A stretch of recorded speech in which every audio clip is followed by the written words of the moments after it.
As a business owner, do you know how to find success even in the negative moments?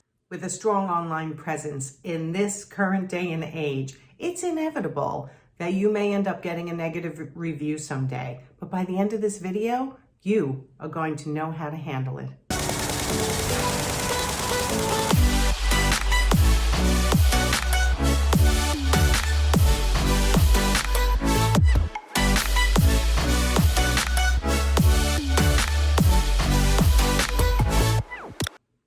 I can't tell you how many of my clients have gone through these moments where a client is unhappy with something related to the job. It may not even be related to them, but somehow they end up taking it out on the service provider, right? The interior designer, the coach, the consultant, and it's really not okay, but it happens. So I want you to be calm, cool, and collected when it happens. I know that's hard because I know one time I got a negative review and I thought, oh my God, it's going to ruin my business. But guess what? It didn't, because a negative review handled properly is going to be a learning opportunity for you and a learning opportunity for those who look you up in the future. So they may look at the negative review, but your response is going to make a really big difference into how they perceive it. So before I dig in though, make sure that you subscribe and hit the notification bell so you will get notified of when I put out new videos that's going to help you become a more profitable business owner, someone who is comfortable in running their business as the CEO that you are.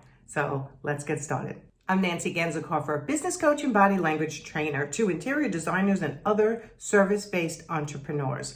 And today I want to make sure that you get a really important piece of information from something that may have happened to you in the past or may happen to you in the future. I have a Facebook group called the Interior Design Business Forum, and probably at least once every 2 weeks, somebody's posting, oh no, what do I do? My client put a negative review out on Google or Facebook or LinkedIn. And it's really upsetting to them.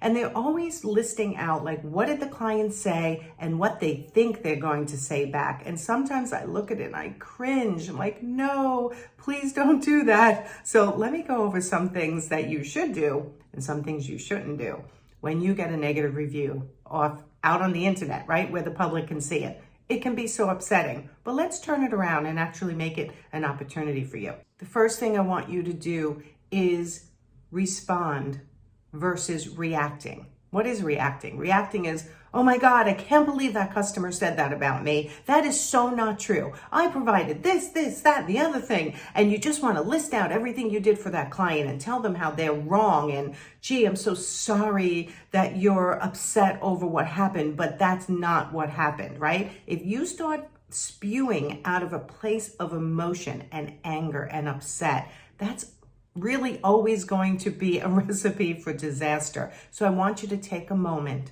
and not react and think it through. And let's put some perspective on it. How many people are going to come at that exact moment and start looking for you and see that negative review, have to say that again, while you're trying to determine what your response will be?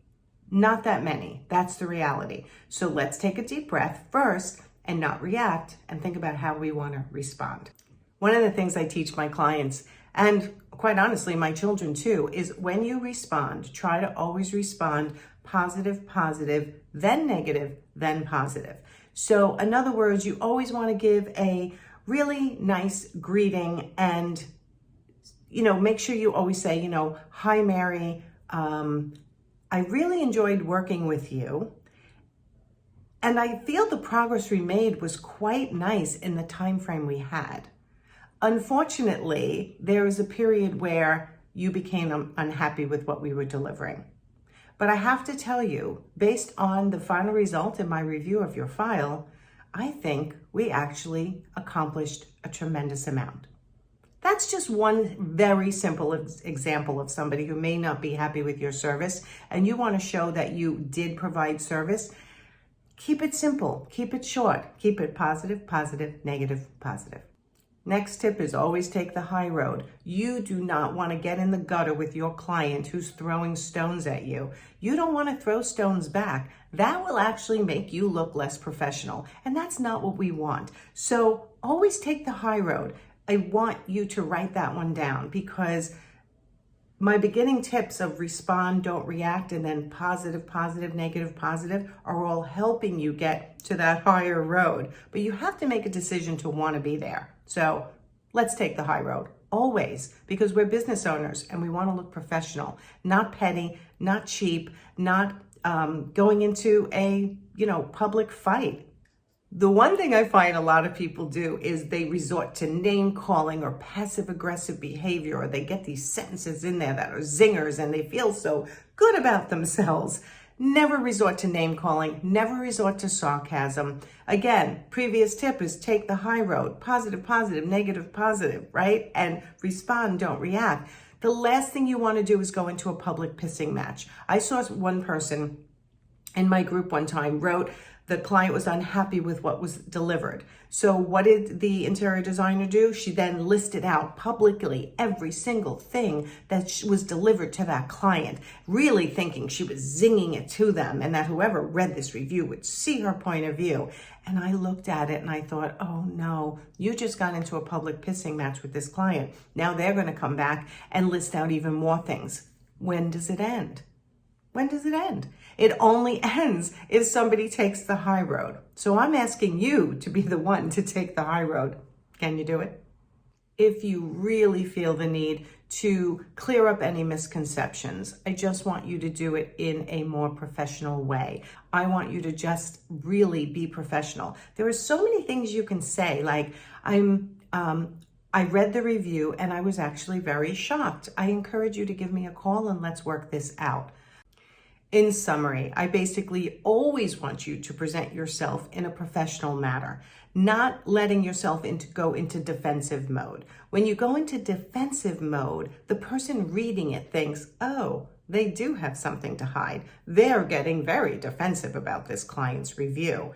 So keep it on the high level, keep it as an overview, positive, positive, negative, positive, and take the time to respond and not just react. Trust me, it will always benefit you in the end if you look at that review as a learning moment for yourself. Could it have been something you could have done better? Possibly. Do you need to acknowledge that publicly? Not really, but you could just within yourself know that is something you want to change in your business. And what you can do is try to resolve it with the client in a more professional manner, or just respond to the client in a professional manner and let them go off and be unhappy. Trust me, when I see a negative review and I see a professional response, the first thing I think is the person who wrote that review is having a bad day and decided to take it out on that service provider. That service provider is obviously a professional, because look how well he or she responded. And that's what I want for you. So if this video was helpful today, please make sure to click the subscribe and the notification bell so that you will be notified of more videos when I come out with them. And if there is something you're struggling with in your business, please put it in the comments below, whether this video was helpful or whether there's something new you want me to teach you. This is where I get my content from. So I look forward to seeing your comments. Bye, everyone.